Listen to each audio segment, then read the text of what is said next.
Welcome back to the program, everyone. My name is Jeff, otherwise known as the Economic Prepper, and I just want to share a couple of thoughts today. Now, for those of you who haven't been following the news, I don't know how that's possible. There's a lot going on, and we're trying to keep it all straight and square. And I'm the kind of person that likes to let things settle for just a little bit, just let it calm down just for a little bit. Yes, I have some notes today. But I had some thoughts over the weekend. I just want to put them all together and just play a little what if game with you.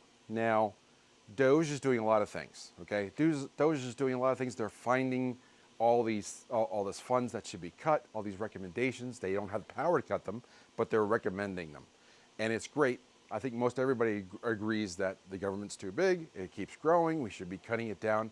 But I want to play the what if game in a little bit different direction because I'm seeing things starting to lead towards something that's concerning me. Now, if you like this kind of content, I'll just say like, share, subscribe, all that cool stuff. Get that out of the way. Let's jump right into it. Save your valuable time. And I appreciate you, each and every one of you, spending 10 minutes or so with me.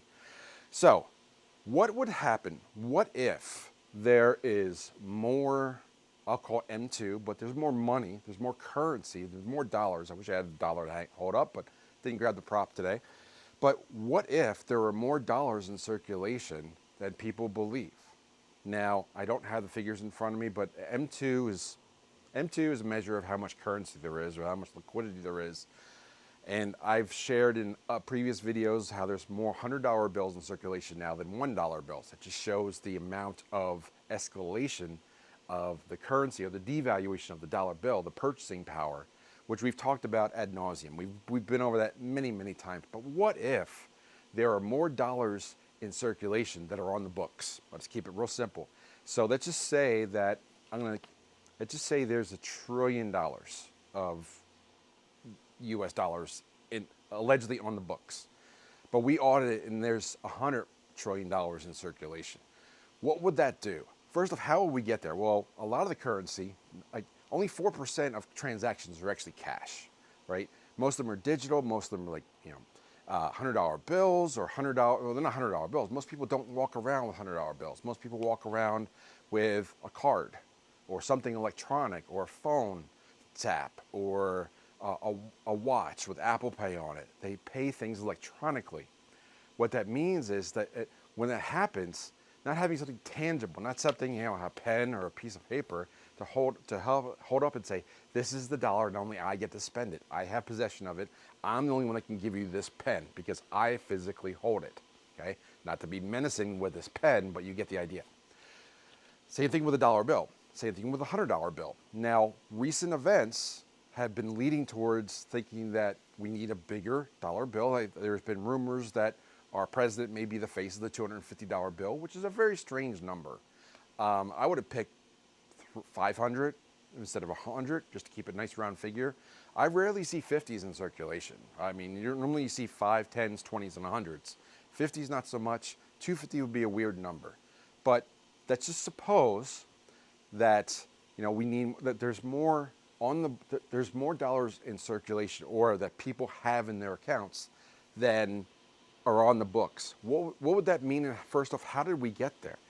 Electronic payment is one. Another one is just all this clandestine funding around. And think about the derivatives that are in the market.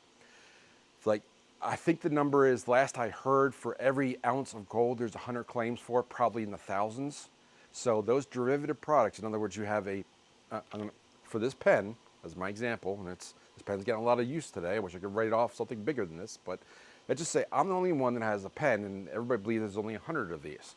But someone says, I'm going to make a derivative market, and I'm going to make like a virtual pen, a token pen, and I will trade that token, but it's representative of the value of this pen.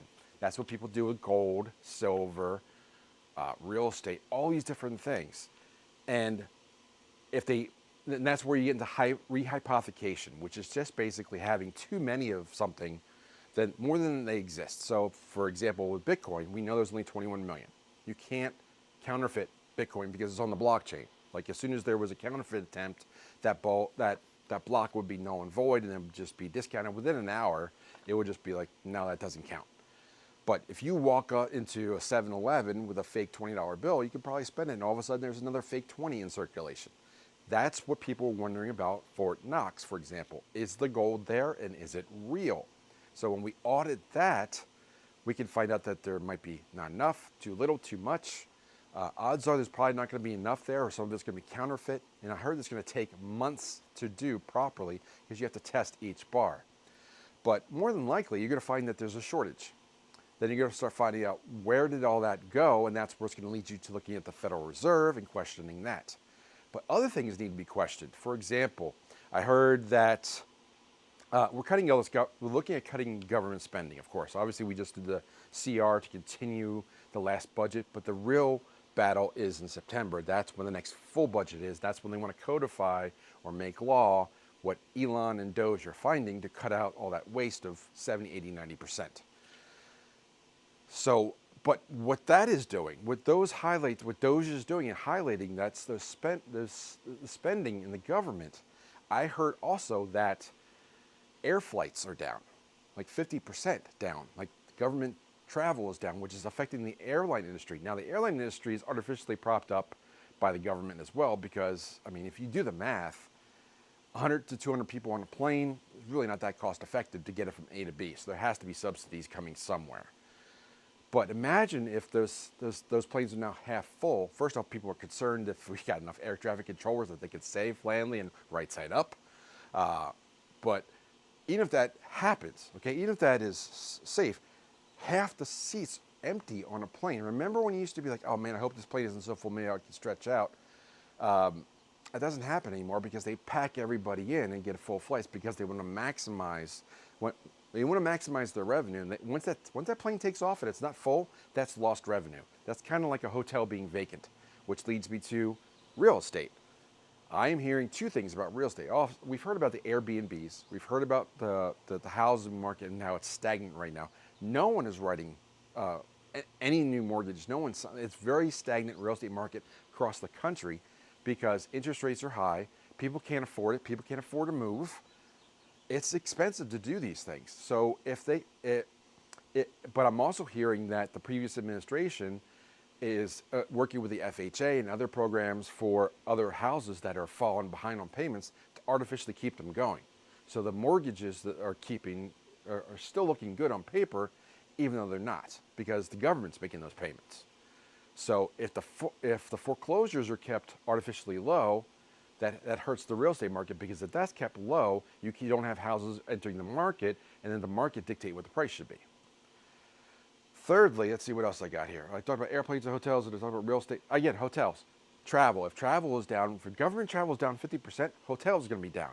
All these different revenues, there's going to be a lot of impact of just these government cuts because the government funding was propping up all these different industries, travel, real estate, what have you.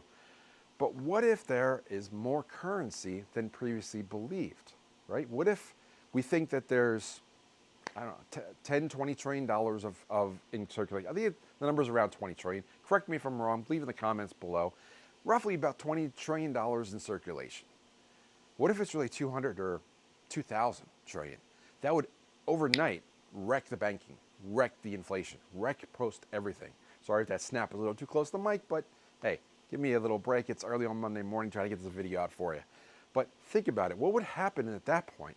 I think we have a lot to be concerned about, and there's going to be a lot of, as we've been told, a lot of bumps on the road to get to a clean, transparent economy, which we really need to get out of this mess and fix what the Federal Reserve and 1913 did to all of us and made us all debt slaves. So hopefully you got something out of this video. I look forward to reading your comments, and I will see you in the next video. Think about this, and I'll see you in the comments and on the next one. Take care.